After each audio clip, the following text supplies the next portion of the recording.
ఇదే విషయంపై డి లక్ష్మీనారాయణ గారు మనతోటి ఉన్నారు. లక్ష్మీనారాయణ గారు ఇంజనీర్స్ ఫోరం సంబంధించిన స్టేట్ కన్వీనర్. అతనికి స్పష్టంగా ఇప్పుడు ప్రస్తుతం బనకచర్ల ప్రాజెక్టు సంబంధించింది.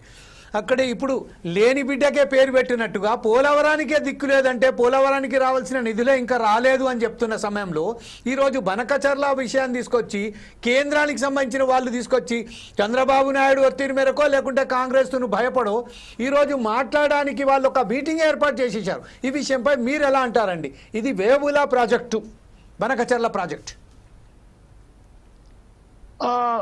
మీకు ప్యానెల్లో ఉన్న అందరికీ అంటే మస్తానరావు గారు, విజయభాస్కర్ గారు, తర్వాత కార్తిక్ గారు, తర్వాత పాదయాత్ర వెంకటేశ్వర రెడ్డి గారు, వైఎస్ వెంకటేశ్వర రెడ్డి గారికి, నలుగురికి అందరికీ నమస్కారాలు.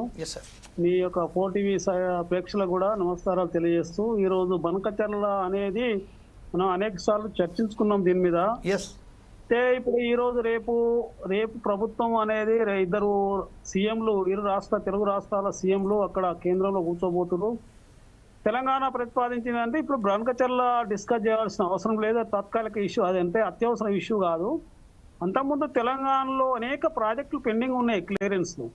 ఆ ప్రాజెక్టులకు ఒక సైడ్ అడ్డుపడుతుంది ఆంధ్రప్రదేశ్, మళ్ళొకసారి బనకచర్ల అంటుంది. కాబట్టి మరి తెలంగాణ అయితే ప్రభుత్వం ఈసారి బనకచర్ల కాకుండా ఇతర అంశాలు, ప్రస్తుతం ముందున్న అంశాలను చర్చించాలనుకుంటుంది తెలంగాణ ప్రభుత్వం. తర్వాత మరి తెలంగాణ ప్రభుత్వం రేపు పొద్దున మళ్ళా బనకచర్ల వాళ్ళు చంద్రబాబు నాయుడు ఒక చర్చనీయానికి తీసుకొస్తే అక్కడ పరిస్థితి ఏ విధంగా ఉంటుందా అనేది మనం ఆలోచించుకోవాలి. తెలంగాణ ప్రభుత్వం మాత్రం ప్రస్తుతం బనకచర్ల అది కేవలం ప్రీ ఫీజిబిలిటీ రిపోర్ట్ స్థాయిలోనే ఉంది కాబట్టి దాన్ని తర్వాత చర్చించుకుందాము. ముందు తెలంగాణకు రావాల్సిన అనేక ప్రాజెక్టుల క్లియరెన్స్ గురించి మాట్లాడుకుందాం అనే ఉద్దేశం తెలంగాణ ప్రభుత్వంకు ఉన్నది. అందుకే లెటర్ రాయడం జరిగింది. బనకచర్ల ఇప్పుడు మనం డిస్కస్ చేయాల్సిన పని లేదు.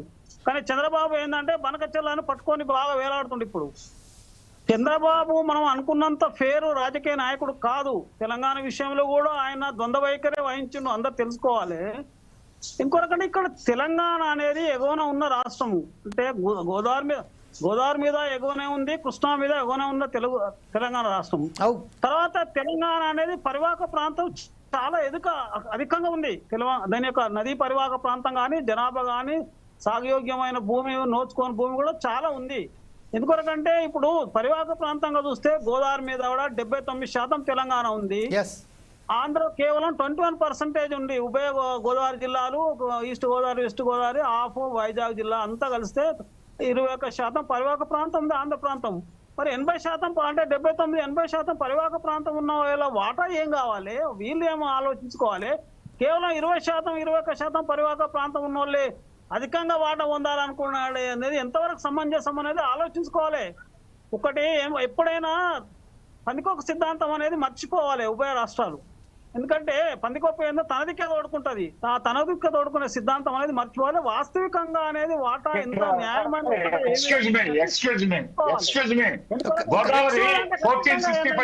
ఖచ్చితంగా గోదావరి జలాన్ని అధికంగా వాడుకుంటుంది ఆంధ్రప్రదేశ్, అధికంగా వాడుకుంటారు. స్వతంత్రం రాకముందే తన వాటాన్ని మించి వాడుకుంటుంది సరార్తర్ కాటన్ వాళ్ళు. తర్వాత పోలవరంతో అక్రమంగా 300 టీఎంసీలు అలా చేయించుకున్నారు అప్పుడు అక్రమంగా, వైఎస్ రాజశేఖర ఉండగా. పోలవరం తెలంగాణ వాటా నీళ్ళు అంటే ఎక్కడి నీ వాటా? ఈ వాటా ఎంత? 300 వాటా ఎంత? ఈ వాటా ఎంత? నువ్వు ఎంత ఉపయోగించుకుంటున్నావు?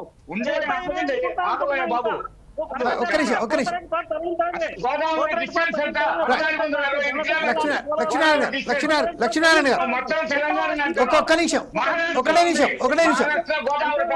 లక్ష్మీనారాయణ గారు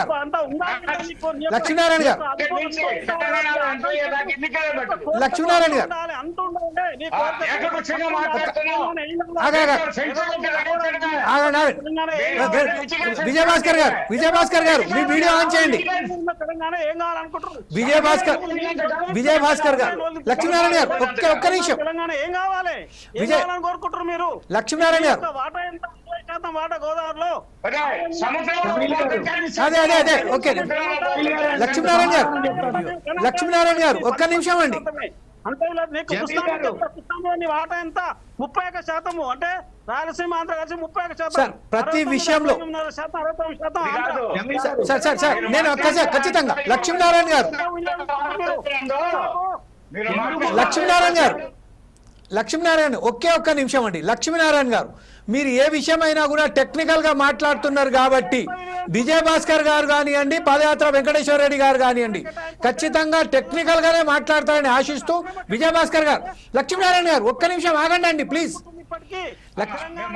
లక్ష్మీనారాయణ గారు స్టేమ్స్ లో ఇప్పటికీ వాడుకోవడం లేదు, వాడుకునే పరిస్థితి లేదు కృష్ణా మీద. అమ్మా లక్ష్మీనారాయణ గారు మీరు ఒక్క నిమిషం ఆగండి. లక్ష్మీనారాయణ గారు దయచేసి ఒక్క నిమిషం ఆగండి sir. Sir sir sir sir మీరు చెప్తున్నది సార్ వినియోగం అయిపోయింది, నీ వినియోగం అయిపోయింది, నువ్వు ఎట్లా తీసుకుంటావు? పోలవరం నుంచి ఎట్లా మలుపుతావు నువ్వు? పోలో నువ్వు వర్ధేయడాలను కూడా మొత్తమయ్యే చోట. లక్ష్మీనారాయణ గారు ఒక్క నిమిషం ఆగండి. లక్ష్మీనారాయణ గారు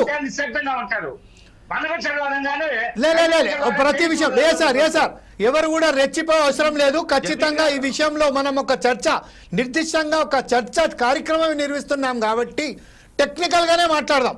లక్ష్మీనారాయణ గారు ఒక్క నిమిషం ఆగండి. లక్ష్మీనారాయణ గారు, జమీల్ గారు